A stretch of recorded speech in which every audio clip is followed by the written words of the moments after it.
अस्सलाम वालेकुम, मैं अबू अमल। मेरे पास कोई अल्फाज नहीं है। मैं ऐसी जगह पर खड़ा हुआ हूँ जहाँ पर अल्लाह के घर को शहीद किया गया। हैदराबाद से 40 किलोमीटर के फासले पर शामिरपेट के इलाके में एक याकुतपुर बल्कि एक गाँव है। वहाँ पर कुतुब शाही दौर की 450 साल कदीम मस्जिद जो 3 कमानों वाली, कल रात में यहाँ पर इशा की नमाज़ अदा की गई और अवलीन सुबह में इसको शहीद कर दिया गया। जैसे ही मुझे इस बात की इत्तला मिली, मैं अमजदुल्ला खान खालिद MPT के जो स्पोक्स पर्सन है, इसके अलावा कई मजहबी शख्सियतों को और वक्फ बोर्ड को इत्तला की और यहाँ पर सबसे पहले पहुँचने वाले अमजदुल्ला खान खालिद हैं। यहाँ पर रात के 7 बज रहे हैं। मेरे कैमरे के ज़रिए देख सकते हैं कि यहाँ पर अल्लाह के घर का वो मलबा पड़ा हुआ है और इसके बिल्कुल करीब में एक दरगाह शरीफ भी है और यहाँ पर एक मज़ार को भी शहीद किया गया है। मैं अमजदुल्ला खान खालिद साहब से बात करना चाहूँगा कि यहाँ पर सबसे पहले पहुँचने वाले शख्सियत है। अमजद भाई, कैसे इत्तला मिली? मुझे कोई फ़ोन करके सुबह में करीब 3 बजे के करीब में इत्तला करे कि कोई ख़दीम कुतुब शाही मस्जिद और दरगाह को शहीद कर दिया और फ़ोटोज़ भी भेजे। तो मैं फ़ौरी चंचलगुड़े से ऑफ़िस में था, वहाँ से निकल के आया। आने के बाद में अभी यहाँ मायना किया तो इशू ये है कि ये ज़मीन जो है मुस्लिम्स की ही थी। आज से तकरीबन 2011-12 में ये लोग बेचे थे। फिर और एक कोई अब मौजूदा इसका ओनर कोई विनोदा रेड्डी बोल के कोई लेडी है यहाँ पर। तो ये लोग मुसलसिल यहाँ के जो जिसकी ज़मीन थी उनके और रिश्तेदार वगैरह भी यहाँ पर है अभी गांव में। तो यहाँ पर एक चिल्ला है और आपके खबर उनके दादा परदादा की ख़बरें हैं और एक क़दीम मस्जिद थी। मुसलसिल यानी नमाज के लिए आते थे यहाँ पर वो लोग, जब भी हैदराबाद से आते और यहाँ गांव में इनके जो भी रिश्तेदार है। कल रात में भी वो ये क्या नाम है बाबू आपका? मतीन साहब, इनके मामू और इनके घर के कोई लेडीज़ भी आके यहाँ पर नमाज़ पढ़ के गए।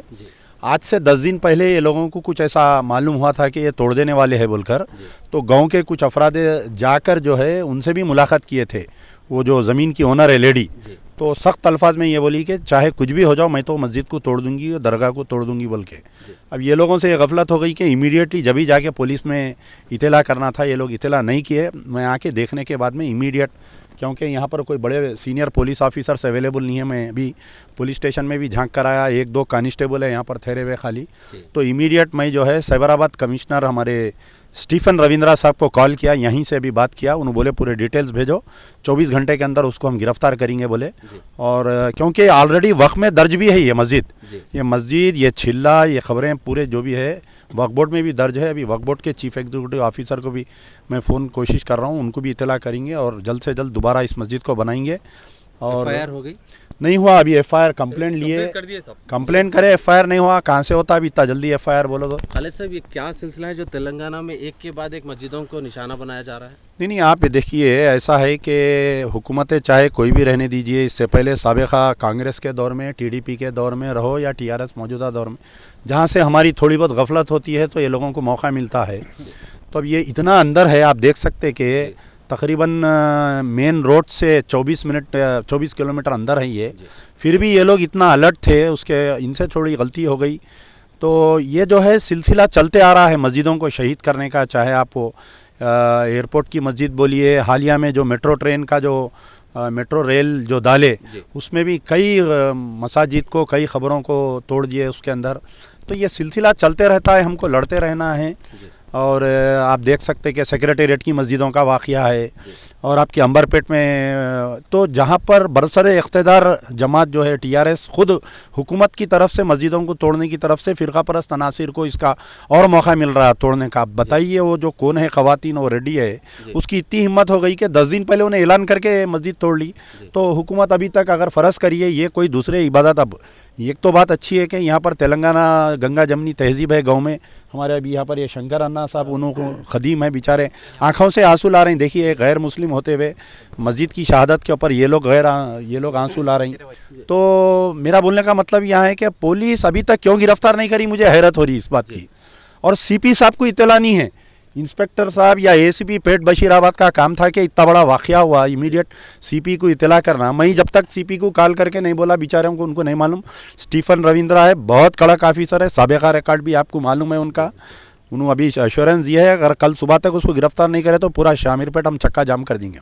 यहाँ पर काफ़ी सारे लोग यहाँ पर जमा हैं और आप देख सकते हैं कि यहाँ पर अमजदुल्ला खां खालिद अपनी एमबीटी के कई साथियों के साथ यहाँ पर पहुँचे। आप मेरे कैमरे के ज़रिए देखिए कि किस तरह यहाँ पर अल्लाह के घर का मलबा पड़ा हुआ है। यहाँ पर बेइंतहा दुख और अफसोस की बात है कि तेलंगाना में एक के बाद एक मस्जिदों को शहीद किया जा रहा है।